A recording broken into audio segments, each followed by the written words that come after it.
చెబుతుంది, ఎదిగిన కొద్దీ ఒదగమని అర్థమందులో ఉంది.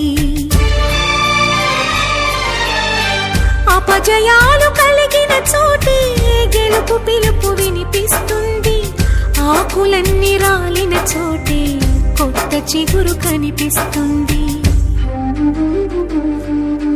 మౌనంగానే ఎదగమని మొక్క నీకు చెబుతుంది, ఎదిగిన కొద్దీ ఒదగమని అర్థమందులో ఉంది.